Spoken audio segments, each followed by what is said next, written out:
Hello, everyone. I am super grateful today to be with Michael Matucci. He's a transformational coach and a filmmaker.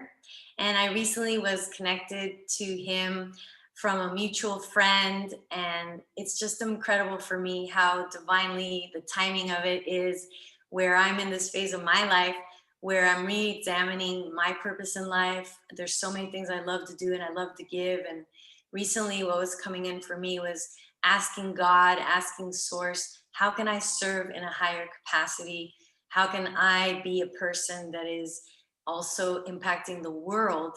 And then I met Michael, and he is doing so much for the planet in many different ways. And I asked him if he could join me today and help to inspire everyone on how we can be more actively participating and co-creating this next awesome phase of the world, which I really feel that this past year, there's been so many challenges in so many different ways, that I do believe that everything is happening as a gift, as a sacred opportunity for us. Then I went over to learn more about Michael. It turns out he does this every Monday night Clubhouse that he'll tell us about meeting, and his videos on his YouTube channel, which is Michael Matucci, right? MichaelMatucci.com, yes, my website, correct. Matucci.com, all his information is down below. But I was watching some of your videos that you've made, and just everything that you're speaking is so in alignment with the truth of what I believe is the universal truths.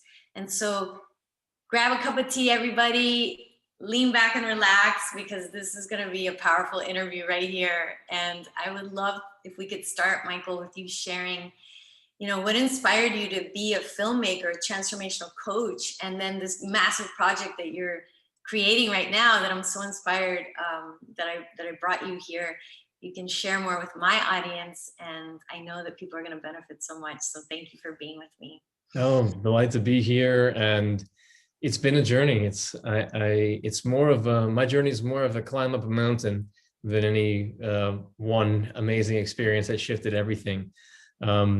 I got the beautiful opportunity to live around the world. I've lived in 5 continents, or actually I have 6 now, and speak 5 languages, and just was traveling and learning and growing and studying and just seeing where I was taken, and had a lot of fun, and worked in different types of industries.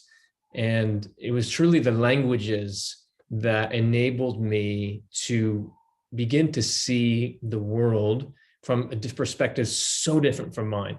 And if anyone has spoken and learned to speak a different language, and then lived in a different country and see how they speak and see that they think completely different than I thought people could think. And I already, even in college, I was already doing leadership work and empowerment work. And then to think I was some hot shot all-American guy, and the next thing you know, I'm living in Europe, and I'm like, wow, the world's really different than what I thought. Time to get humble. And I was able to do so to the extent that I could. It was a humbling process. Definitely took time, stripping away these ideas of who we have to be and what is being this type of person or that type of person.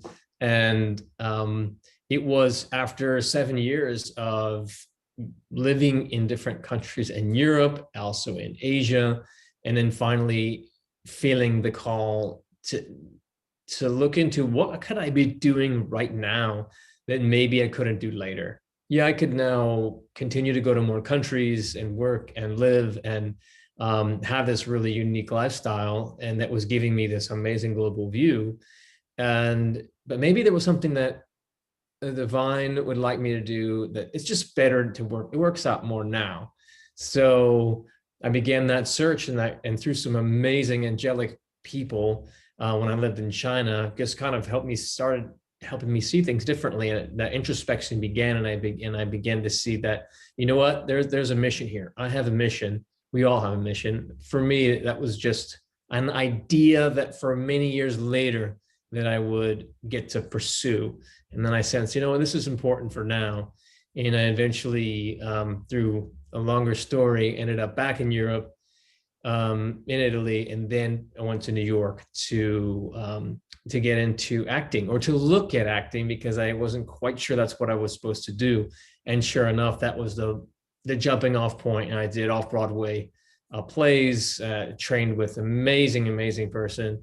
Eventually went to Los Angeles, got behind the camera, and because ultimately the actors on on stage, they're in charge, but when it comes to film, it's the director. So as I felt called to share stories, or at least topics and issues, more for me, it was like, well, what am I using this for, you know? And I began to do so, and eventually having a production company, then working on my own and becoming a one-man film crew, learning film university on the road, filming, learning later how to edit by myself with YouTube, and crafting some of the pieces that you saw on my website, which I did on my own. And now I'm in the position of, after a few years of doing that and really honing my technical abilities to add to my story understanding, it's time to move into larger productions. And for me, it moved from narrative to documentary. I still will do narrative. Documentary is what's been calling on my heart, because there are some of the most amazing characters, which are people, and they're so much more fascinating to me than what we're typically seeing in the movies. So to bring them to light and to show the amazing transformations that they were able to have, escaping from the darkest of the dark and coming in the light, forgiving, starting families, moving into activism in the area which they were hurt, has just so stunning and so amazing that I'm really enthusiastic to bring their stories to the world. And I've done that to the extent that I can, and now I'm going to the next level with that. So can you tell us about that next level? Because I know you mentioned that you were creating a TV series, docuseries. Correct. Yeah, so it's loads of fun to do when I realized I could do this by myself and send a message to the world. And a lot of my videos got a lot of views. And they also helped specifically groups of people move situations that were stuck. For example, a group of Aboriginal friends in Australia, they were having some big trouble with the government and they were getting pushed around. And the video I did really helped bring their cause to light. And then in making a fundraising movie for a school for girls recovered from sex trafficking, I was able to get their story out and really augment their fundraising. And it's great fun. At the same time, I do feel that I have been prepared to shepherd forth and catalyze larger messages and so to get to a larger amount of people. Yes, one video could go viral, of course. At the same time, I'm choosing to bring forth and empower other people who are looking to use their talents and skills to bring forth important messages.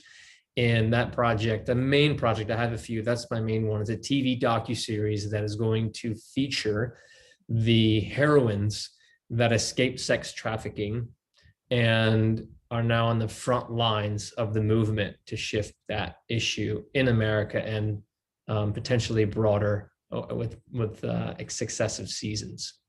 Oh, that's beautiful.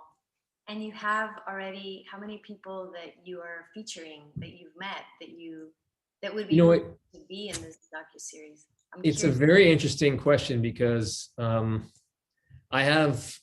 will probably end up, the final show might have some primary protagonists and some secondary protagonists, because I choose to film it over time and show the challenges and triumphs that they're facing, yes, day to day, and also what happens. It is a very high stress place. There's a lot of secondary trauma, and the people that I started with, the first video that I did, they're no longer available. They have moved out and on for various reasons, and within that movement, it's a challenge for a lot of people to be there. So it's a moving situation. So the people that I have that most resonate now may or may not be there when it comes time to film. So I'm keeping it very flexible. I continue to meet new people. I know some of the dozens and dozens of the most incredible people. And at the same time, I recognize that we'll cover a certain geography, certain people will be available, and certain people will be healthy, and certain people will be able to to participate. It is a very interesting space. I mean, Of love. yeah. And I mean, there's so much sex trafficking, and all the different things that you're talking about are really big topics in our world that we tend to look the other way. And this is something that I know many of us just don't want to hear about. And so I really respect you, and I have so much, just, you really touched my heart when I learned about the work that you're doing. And this is partly why I want to help you bring out your message, because I myself had sexual trauma in my early 14 years of life, and it impacted my whole entire life. And I'm really grateful for all the healing work I've done, and there's still areas where I feel it's impacting me. And so many of us tend to just stuff it down, and this is an area of the body, the sexual organs, where we stuff down many emotions. And Mm. I'm grateful for you for wanting to just really be out and shine out and educate us on what's really happening. And so, is there anything you want my tribe, the tribe, whoever's listening, to Yeah. know that these really are affecting all of humanity, not just the people that are victims, but the whole world. And I see the shift in me from my own healing, how I can serve my family, my clients, and just be a source of light. And so, yay for you being so bold and courageous and dedicating so much of your time. And anything that you want people to know, that maybe everyone, let's look at the screen and not look away, because I Yeah. know that the transformation occurs when we pay attention, when we are here, and how powerful it is when we all collectively do say yes to the truth, what's really going on. Yeah. Well, the first thing that comes to mind to share to my awareness is something called being trauma informed. There are a lot of people in different positions even within NGOs that are working in the space, therapists, counselors, psychologists, and they are working from their knowledge base, which may be vast.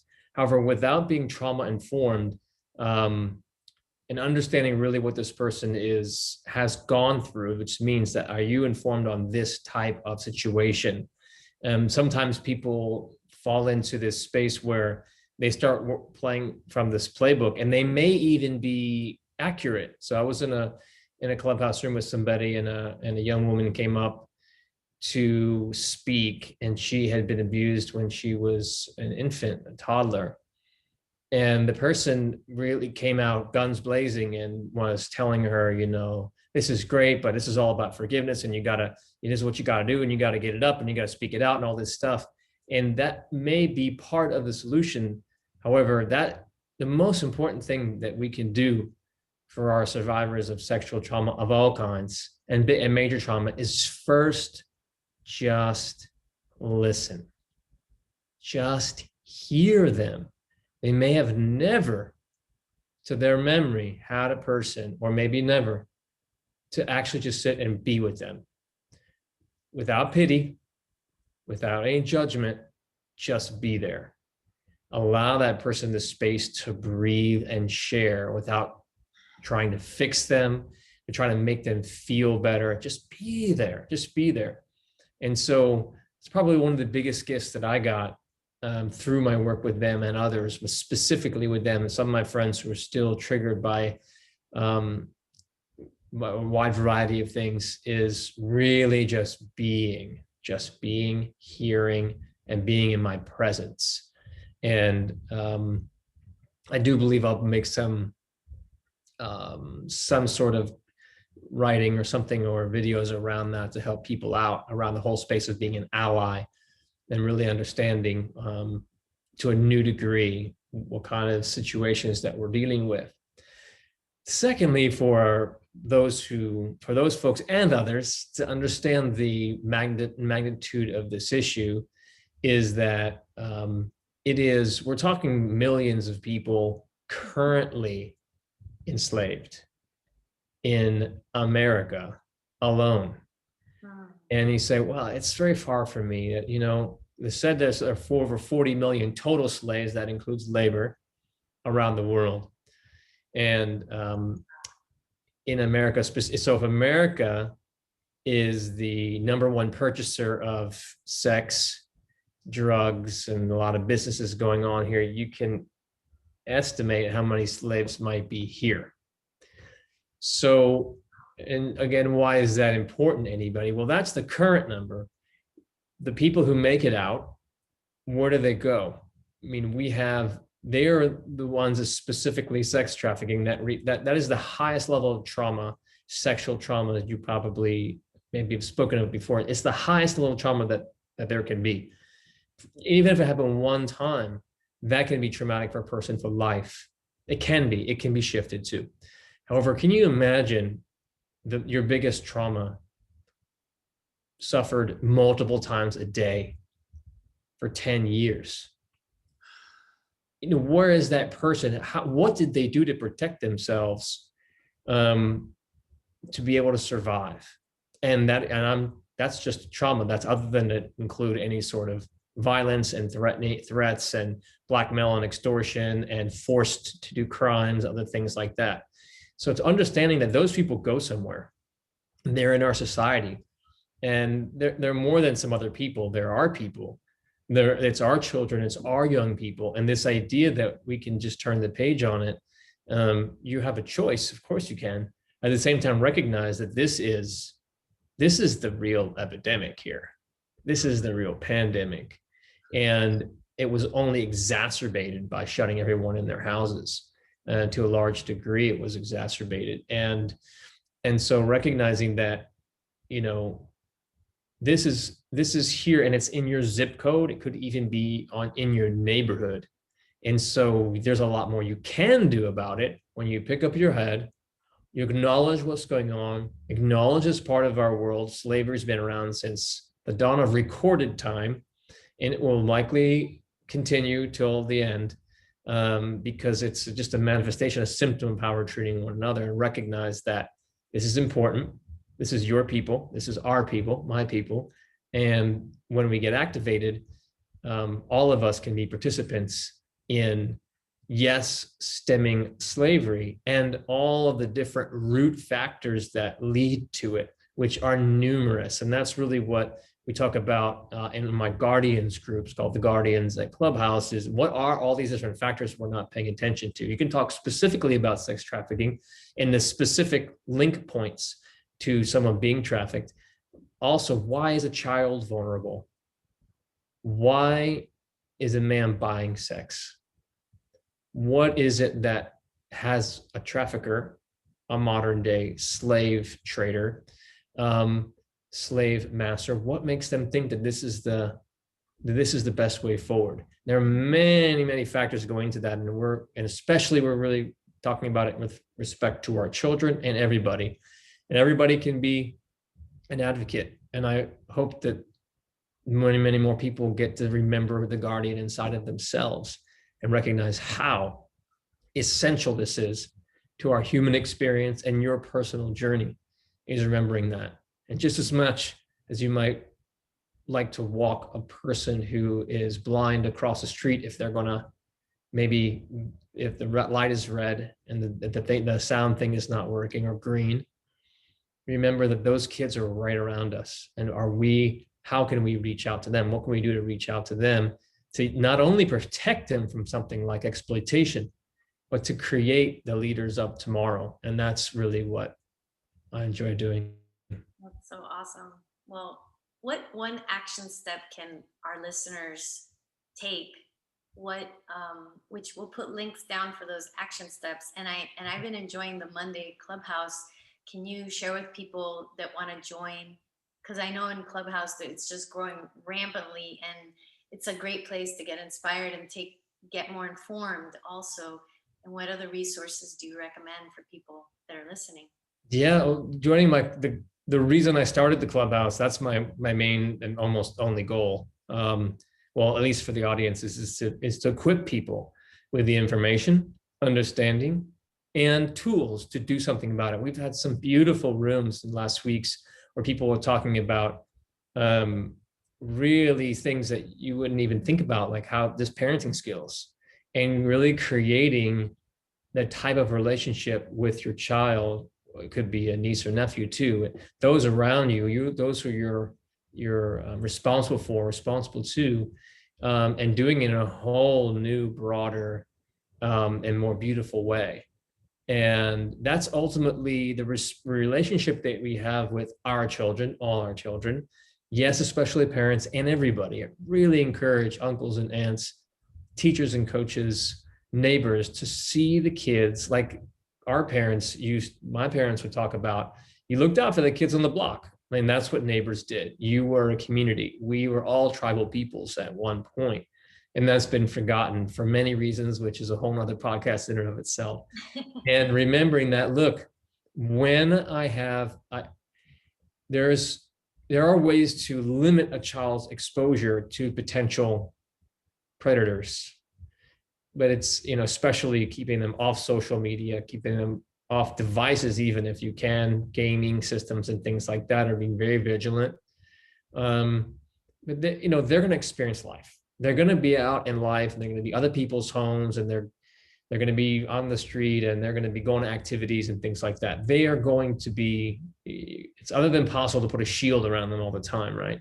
What you can do, one of the most important things for everyone, is to create and hold and develop a relationship of trust and open, honest, zero judgment sharing. That goes both ways. Not just, hey, I'm the adult, so you should share with me. You can tell me anything. My door is open sort of mentality. No, I'm talking about a true trusting relationship where you share openly and they share openly. And then something happens.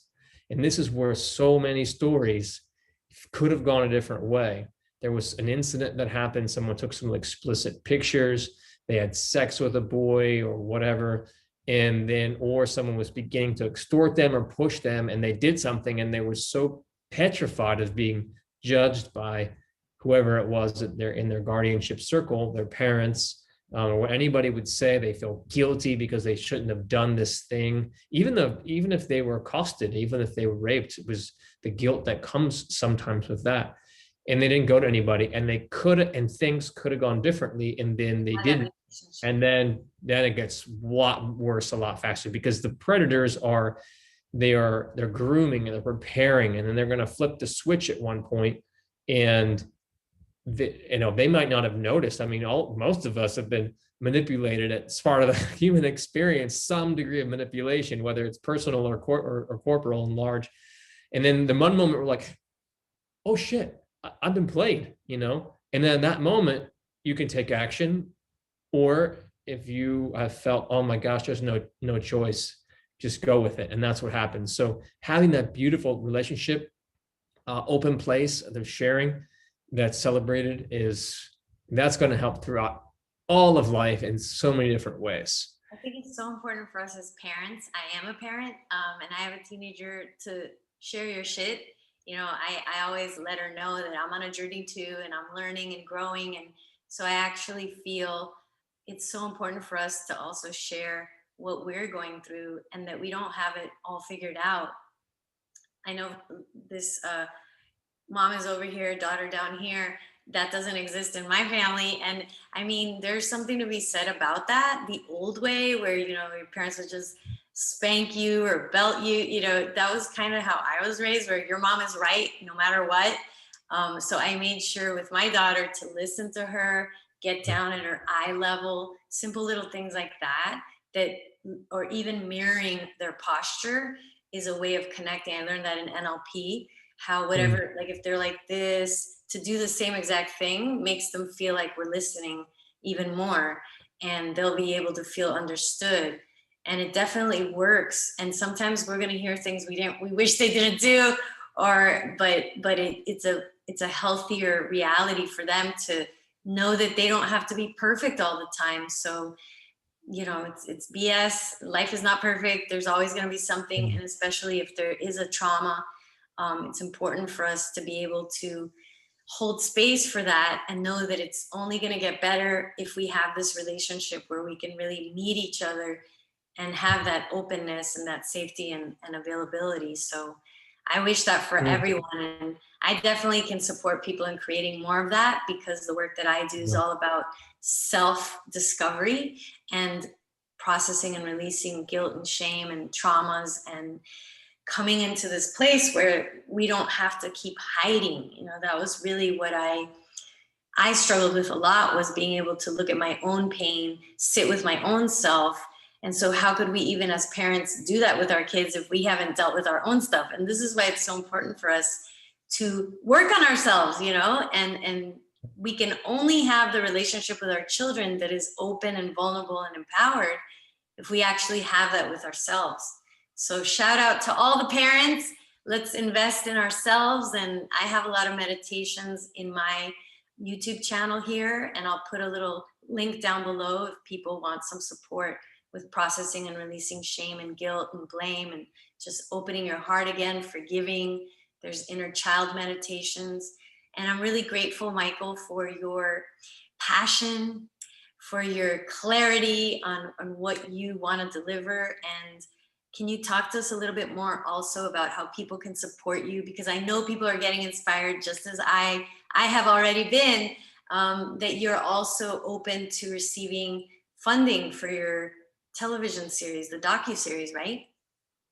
Correct. Yes, I have a book that I'm writing as well, a docuseries and a companion technology project, which will be a call to action for those reading the book, watching the series. What can I do?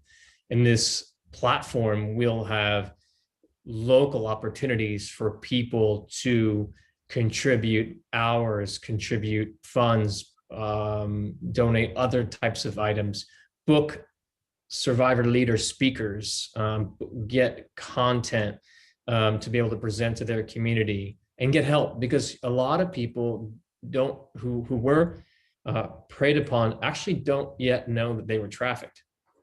You don't even know that that's it's the trauma, and the manipulation is such that it can be away from their understanding, and that's what it was. It just was a very tough life. And so, yeah, and then having a place where the real impact focused nonprofits, the nonprofits that are, and the survivor leaders that are focused on upliftment, prevention, really educating, empowering, healing, and transforming our community of lived experience individuals, men and women, because there's also a lot of other stuff out there that's claiming the attention. But what we really require is resources for them, because they are so special and so loved, and they have a lot of talents, and they don't often think that they do. They've been told for years that the only thing they're good for is sex, that no one's ever going to love them, that they probably never had a bank account or even got a driver's license in some cases. And so they require a lot of care, and they also have a lot of potential. And so that's what, creating that platform for people can find those opportunities close to home, is going to be really cool. Yeah. So these are projects, obviously, of various levels of investment. And, for those who are looking to make a donation or do an investment, hey, I'm happy if people make money. This is, everyone wins, many, many wins down the line. And it's a kind of larger, it's a kind of a significant partnership, then write me through my website. Just press contact. If you just like to move the energy, to contribute something, and every amount, because it's energy, counts. You can go to also to my website under the take part section. And there are various ways to do that. And if you'd like to leave me a note, if it's something specifically that you'd like to do it, or you even just say, hey, I'd like to give it straight to a survivor or survivor organization, I'll be happy to facilitate that as well. I have many cool ones who are pretty much out of view, because the space has been taken up by a bunch of big names who often don't really have their interests in mind. So I'm a conduit to our amazing thriver leader community, and I'm happy to facilitate that as well. Thank you. Thank you for sharing all that. And thank you for being a resource for resources also, and a really special type of transformational coach and filmmaker with a cause. And yeah, I'm very inspired. Thank you so much. And is there anything else you want people to know? Just any closing, one gem for people to remember that are going through challenges right now? Yeah, I will say that I'll use a situation that we're talking about today as an example, and you can apply it to your own life as well. Wherever there is that challenge, wherever you're dealing with trauma, or even if you're just lost and just confused, then recognize something, that is meant to become its opposite. That is the sign, it is the catalyst that your higher self is saying, okay, that's enough. We've been holding on to this for X amount of time. You are meant to live a different life. You're meant to transform this, heal this, share this, shift this. And now we're gonna let we're gonna let the environment get a little sticky, get a little hot in here, get a little bit prickly, because you're meant to shift, not to suffer. You're meant to shift. So when we move from endurance, like I'm gonna get through it, it'll pass. Like, okay, yes, the storm will pass. However, what if you, instead of used endurance, you used imagination? What is this serving me right now? Why did I go through all that stuff? What is this guilt or shame or anger or sadness? What is it really showing me? Yes, the situation, it's a response to it, but there's something more. And so I take it on the macro, I look at the situation and the of sex trafficking that has come more and more to the surface in the recent years, that it is the time that divine love, the vibration of divine love, God love, returns to the planet, comes through and just shatters through these overlays that have had relationships, the sexual relationships, romances, beloveds, work relationships, family relationships be playing on such a lower vibration. And because of this sort of, I'm going to get what I want, or this is what I'm supposed to have, or this is how it's supposed to go, or just one of many ways that they're limited. And it's time to move into that space of unconditional, divine, powerful, mama bear, I see the God in you love, and divine intimacy and sacred union. This is the time. And so I believe that ultimately my job is to help bring the vibration of divine love back to the planet. And this is the most clear and evident situation that presents us the opportunity to do that on a grand scale. I love it. I love it. And to just embody love is such a gift for everyone. That's what you're doing. That's what we're doing. And I really appreciate that acknowledgement of what's important, what really will transform the world when each of us is the change we wish to see in the world. Indeed. Thank you. You're welcome. Thank you. Awesome. So everyone, comment down below. Let us know what came up for you. Let us know what's inspiring you to take action also. And click at the different links. Join us on Clubhouse every single Monday at 6 p.m. Eastern time, right? 6:30 p.m. Eastern. 30 Eastern time on Clubhouse. And I'll have the link there for that. And thank you, Michael. This was great. You're welcome. Bye, everyone.